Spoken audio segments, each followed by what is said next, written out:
Come on, you sexy bastard. Okay. What are we saying?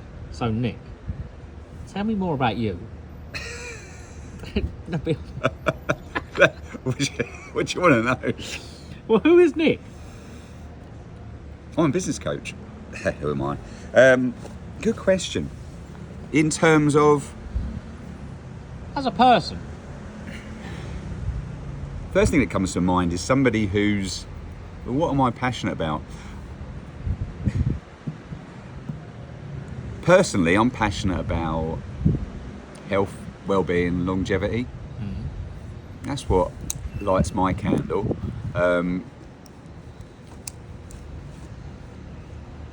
What else? In terms of business? No, In terms of me? because the business always comes like it's in terms of the person in general. I'm somebody who's lazy, somebody who likes a shortcut, and I think those two things have helped and maybe hindered me a bit over the years. In terms of being lazy, you're always looking for a quicker way of doing things, a shortcut, and I think that's definitely helpful from many perspectives, and it definitely can hold you back as well. Let me.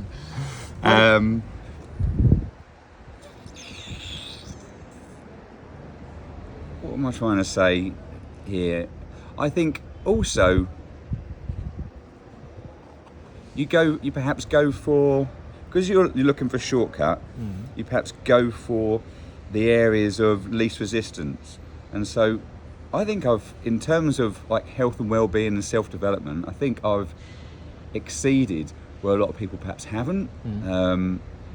Not because I'm great at it, but perhaps because I focus on things that I enjoy and I'm good at. And I think that's a key to life, isn't it?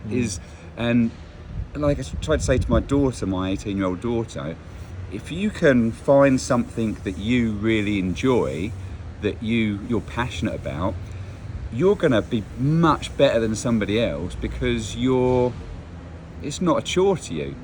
Somebody else is going to be like wading through treacle to do that. So if you can find that thing that you love, then you're going to be so much better than that.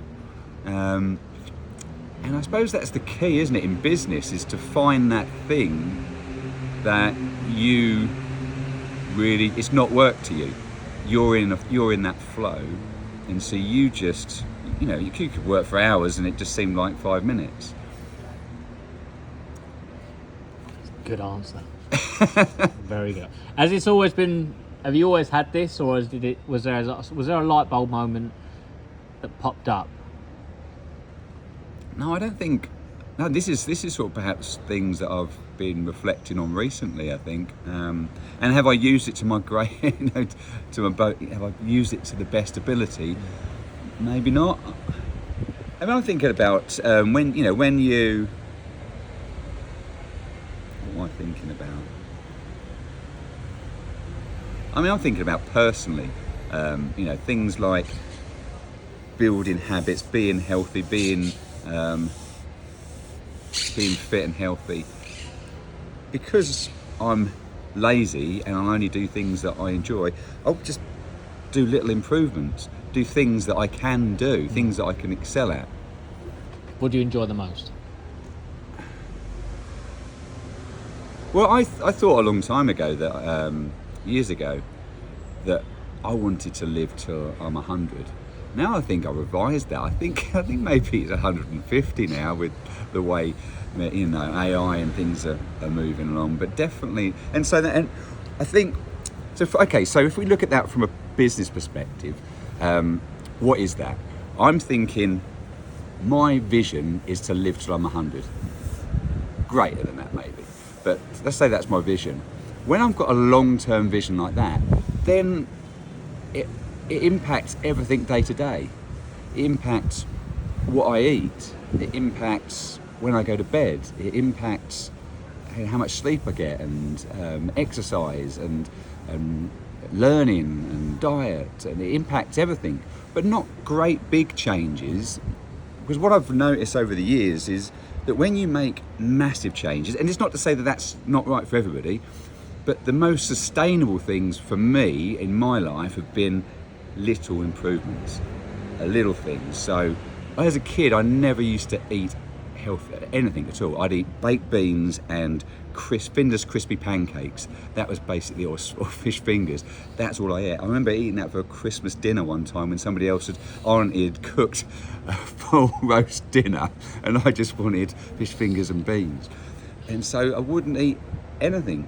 But over the years, I gradually had a little bit more. I'd try this. I didn't drink coffee or tea till I was 50, and now I drink black coffee, regularly. And so I think what I've learned is when you've got a long-term vision, you can do little habits and build upon those until they become who you are. They become your identity. So, I wouldn't eat vegetable. I wouldn't eat anything that had any colour in it when I was younger, unless you call orange, crispy pancakes being orange. But now in my salad every week, I probably eat about 35 different fruits and vegetables. And I love it. That's been little bits built up over the years. Compound effect. Compound effect, yeah. When did you start? Did you ever become self-aware, looking back and thinking, I've made such a drastic change in a positive way from what I was to where I am now, in terms of health and wellness and sort of looking into what you eat? Because like I say, it is a big importance of life. Obviously, like I say, looking after your health, looking after make sure you exercise, make sure you eat well. Was there a sort of point where you look back thinking, God, from that young boy eating that to where I am now, look at the difference? Was there a moment? Yeah, I think somebody said to me, a friend of mine, a girl back in Ipswich, she said, "Oh, you and Jane eat so healthy, we can't do that." And I thought, well, that's just rubbish. I remember back in the 90s moving from full fat milk to semi-skim milk and then skim milk. We now know that full fat's probably better for you, but I realised then that it didn't take long for me to get used to that, and it not being a big deal. But people won't make that change. They won't make that change to give it a go. Within a couple of weeks, your brain's completely transformed. You've forgotten what full fat tastes like, and you're used to semi-skimmed. I'm not saying that's a good thing nowadays, but you know what I mean. So, and you, from not eating vegetables to eating one vegetable, you forgot what it was like. It's a small period before you get used to it. And when I first started drinking coffee, I couldn't drink coffee without sugar or some sort of sweetener in it, and without milk or whatever. But then gradually, you wean yourself off it, and it's amazing how you can just change. But I think people are just so hard to get out of their comfort zone. If you just step outside that comfort zone, this gets on something that I'm passionate about, is when you step outside that comfort zone, your comfort zone gets bigger, and the more you step out that comfort zone, the less uncomfortable it is. But what I've found is that I don't step out of it very much. I find something that I think, I could do that. One thing that feeds into this is, I don't know, now I'm starting to sort of analyse myself as a kid, but as a kid, I didn't have a bad childhood, but I didn't have much in the way of toys or things like that. So something new, like a new toy, would really be passionate about me. And so I get passionate about something new. These people who are like magpies, and they like, oh, this new thing. And as a business owner, that's, I've got clients that do that. And I have to rein them in because they're going, this thing, and this thing, this thing. But if you can control that, that can be quite motivational. I realise I get energy from something new. So if it's something new, so let's say like a 30-day challenge, that's something new, and it's something I can sustain for 30 days because it's exciting. Beyond that, I might get bored, but if I'm careful and it's not too big, that 30 days is enough excitement to get me into a habit, and that habit then becomes me. It becomes permanent if it's not too big. So if it's something I could just about do, 30-day challenge, then it becomes me, and I'm going, like, I would never eat any vegetables that would smell. Over the years, I started eating more and more of my salad, but I wouldn't eat broccoli or cauliflower. That's something that you eat, you have to cook it and it smells. So I thought, why don't I just add it to my salad? Have it cold, doesn't smell of anything then. So I started chopping it up and having, and over time, I just got used to it. Okay. And so now I have it every day in my salad, broccoli and cauliflower. But so it's just finding little things to build up on, and I think that if you have got that magpie tendency, use it to build a habit until it becomes part of who you are. Makes sense. I think they say, is it 21 days to turn a habit into a routine? Yeah, I mean, different things, but it's probably closer to 28 days, some people would say, but you're right. It's good though. I say it's good to sort of do that short sprint, like I say, so it doesn't overwhelm, because when we look at things too sort of long in the future, we say, oh no, sod that. Something short, that's good. So, you are, as you just mentioned, a business coach. How did you get into that? I haven't got an exciting way of sharing that. That's what you tell yourself. Okay, well let's try it with one of your frameworks of bringing emotion into it. So, 2008, we had what they said was the biggest depression or crash in history. Wasn't it? I don't know. But we had a lot of anxiety with where I was working, because we worked in a subprime finance company with 300 branches in the UK, selling subprime unsecured loans and second mortgages to people who couldn't get loans from the bank. And at the same time, we could no longer sell home protection insurance because there was claims that we were mis-selling it and things like that. So the company basically went out of business, and didn't go out of business, but didn't trade any new loans, and said we're going to just collect back the debt that we got.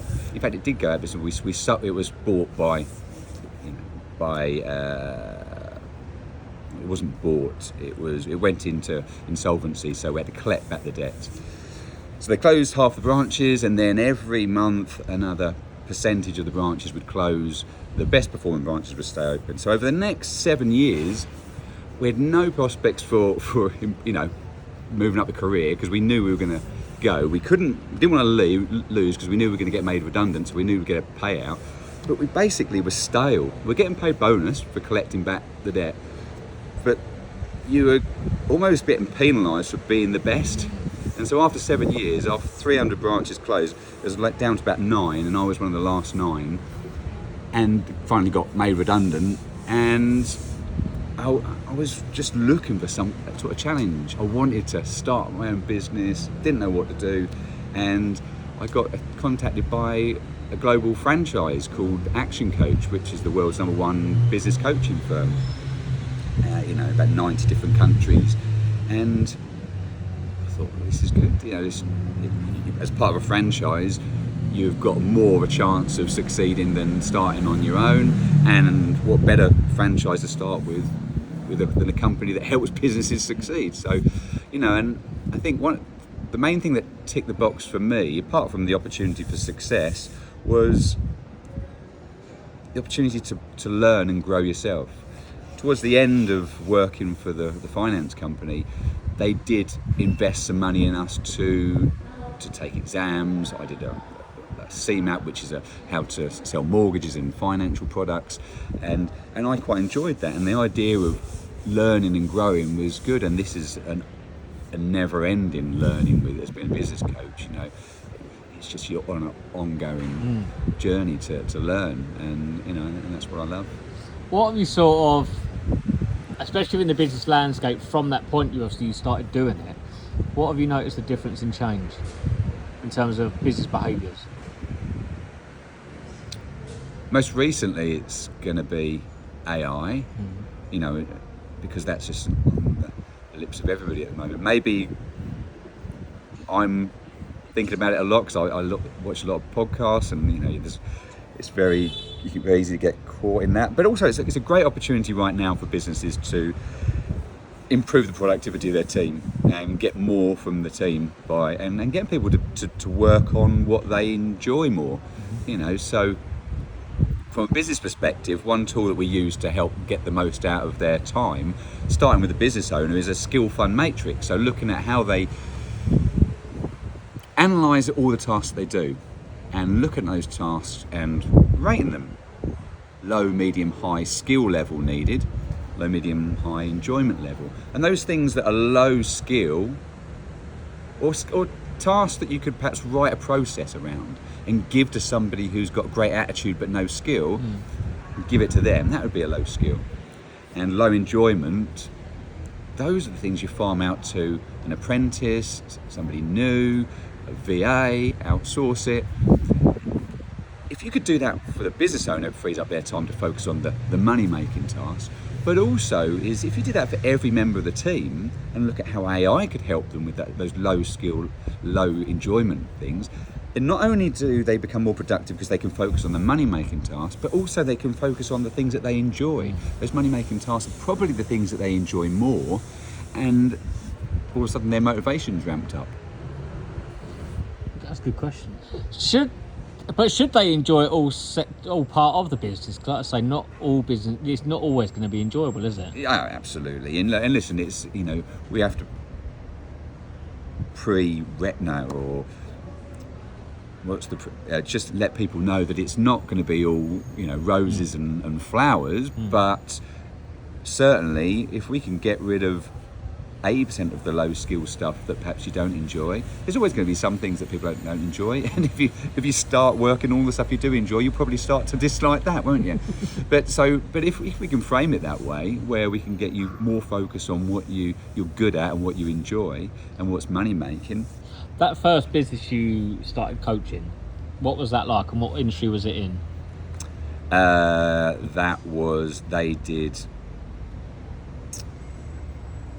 They provided tools for manufacturing industry, which is like an air supply to move things around on the manufacturing floor, and a great deal of learning for me from that. Really great people, loved working with them, and I had all these ideas about what we could do. But you learn a lot. And I was probably guilty of telling too much then, as a young, inexperienced coach. And I probably wasn't the right coach for them at that time. But that said, I know that they definitely got value from that. Value is measurable from different people. They definitely improved because of that. I would say that even if you're a business owner, even if you just go and stand at the end of your street and talk to a lamppost once a day or once a week and tell them and review how you've got on against your goals, talk to that lamppost, you'll improve. And so to have somebody who's actually skilled at asking you questions and talk to them and held you accountable, then just doing that will have a massive impact on your results. So even at that early stage when I wasn't a skilled coach and didn't really have the skills of being a coach, I definitely helped them. But by today's standards, I wouldn't be happy with how I looked after them. We're always like that, aren't we? Yeah, sure. We're always self-critical. What sector? Say, for instance, is there a certain size of company you work with, or certain sector of company you work with, or? So, I've worked with one-man bands. Probably my smallest companies have got 2 or 3 members of staff with them, and the biggest one's a multinational clothing brand that's got hundreds of people working for them. I think my sweet spot is they're turning over more than $1 million. They've got 5 or more, 10 or more employees. Something where the owners sucked into the day-to-day, but they have got other people to delegate to them if they focus, if we get them focused. Someone where they've built something successful, but it's still maybe they're the bottleneck, maybe they're still getting involved in the day-to-day, and maybe we need to perhaps help the business owner to focus, get more out of their time, help them to manage the people. And that's something I really enjoy. Having spent 20 years in consumer finance, it doesn't matter about the industry, but I was managing and leading people and motivating them, developing them, training them, coaching them, getting the most from people. And I really enjoy helping business owners and leaders to get the most from their team. I think the management's a skill that everybody needs, but nobody's trained on. No, that's not fair. Managers do get management training. I wonder how much they put in practice. Most training sessions you go on a course, maybe multiple days, but you're expected to just go away from that course and implement it. And I think you can only implement a bit at a time. So, perhaps training isn't set up correctly. One of the things that we do with a training course, because training is another thing I do outside of coaching, is have a 12-week program for management, or 12-week program for leadership, or 12-week program for sales. So you're implementing it a bit at a time. You learn a bit, go and implement it for a week or two. Learn a bit more, go and implement it a bit.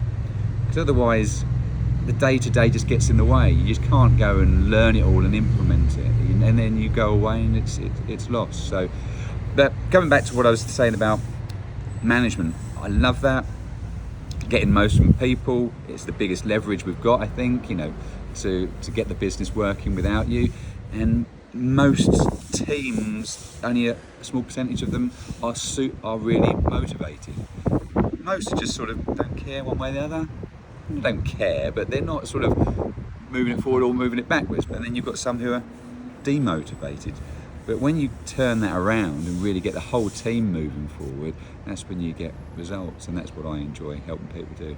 What's the best? I'm trying to describe it. What's the best outcome you've seen within a company, large or small, from your own methods, structures, and teaching frameworks?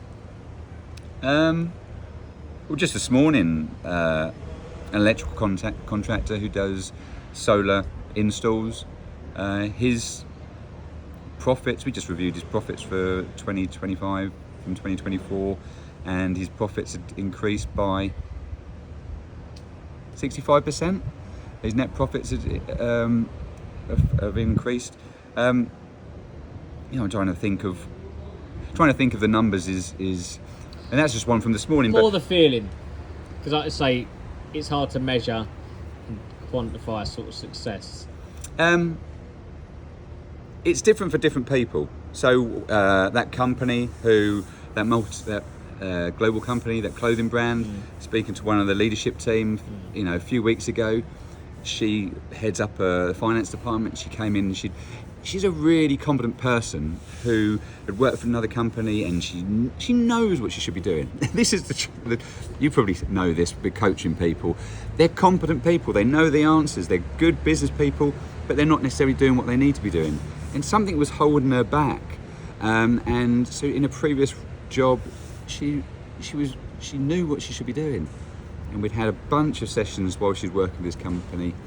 And then she came in one day and she said, I said, how are you feeling? And she said, I feel amazing. She said, this is the best I've ever felt working for this company. And she challenged one of the directors. She challenged one of the directors who was her line manager. And she'd come back and she'd had such a great feeling from it. She just felt so good. And something like that, where I'm coaching the senior leadership team, that's perhaps more like executive coaching and more like on, with everybody. I think it's part of its mindset, but that can have a real significant impact on the results. Makes sense. What do you see in the next 10 years then for this journey, this coaching journey? Is there something that you're going to look into? There's certain clients you're looking to go for? I think, as you mentioned, AI is obviously the tip of everyone's tongue at the minute, and it has been for the last 5 years. But I think there's not much that AI can't get involved, and perhaps can't fit a boiler or the manual stuff, but the robots will come along and do that at some stage. But it will take a lot of roles. But I think there's an opportunity for coaching. Because I've used AI to talk to myself, and I said, look, chap, just coach me through this issue. And because I'm a coach, I feel quite happy with that. I was talking to it and it was coaching me through a challenge. But I wonder how happy people are using an AI tool to do that. And so I think there's still an opportunity for growth in coaching, in having a human to talk to. And so I think that is a big opportunity for other businesses. Listening to Gary Vaynerchuk recently, He says there's probably going to be businesses where you can hire a friend to go for a walk with you in the park, and I think that's doing what we do in the coaching arena. I think that's something that's going to increase in value, certainly in the short term anyway. Now it makes sense, because obviously AI is good, but it can't give you what you need in the moment. And I think it can give you things. Yeah, you may. Yeah, yes. I think it can give you certain things. I wonder if where the trust is there. It's always going to tell you what you want to hear sometimes. Yeah. Definitely. It's a bit sycophantic at the moment. I mean, you can play around with that and say, be more challenging. Look, with anything, I think as I would probably say to my clients, there's a market out there for. Even if your current target market disappears, there's somebody out there who wants to buy what you've got. So whether you niche down or you look at a different market and different target market, maybe you make it more specific. You aim for a higher, where people can afford to pay a more bespoke version of what you do. So you focus on less clients. No, keep going. Or another thing I've been thinking. So that's one way.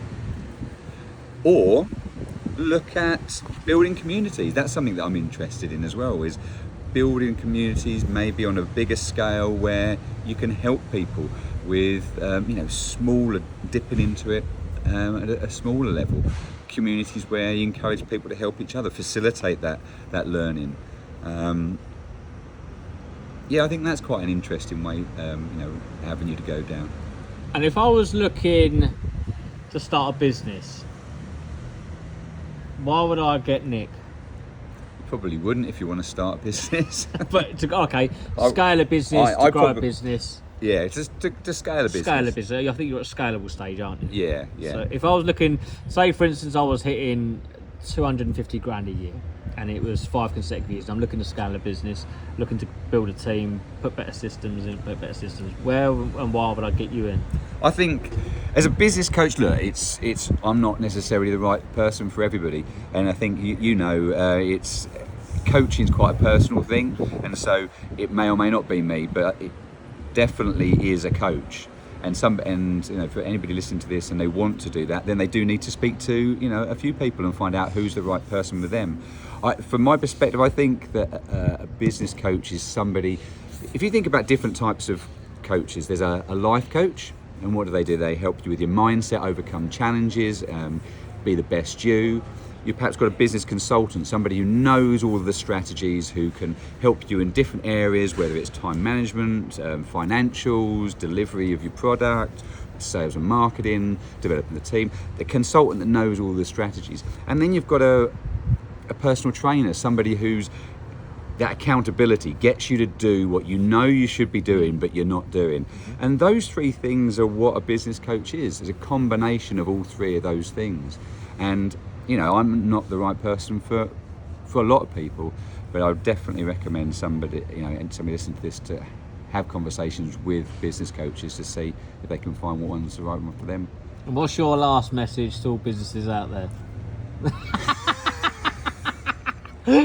No. This has been 30 minutes of good. This is good.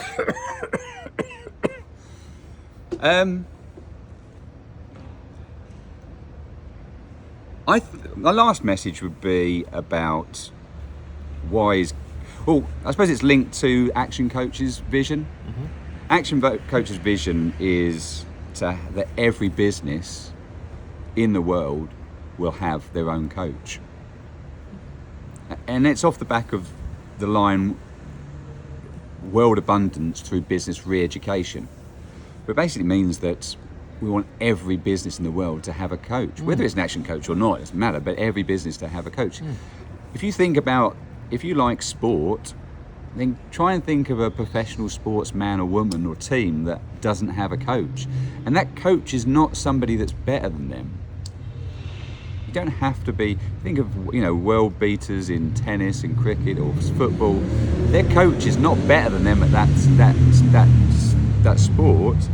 Their coach could be somebody who asks them great questions and allows them to be the best person that they can be. And that's the same with me. My clients are way better than me at doing what they do, but I help them to be the best version of them. That's good. See? 30 minutes there, mate. That was bang on. Nice one, buddy.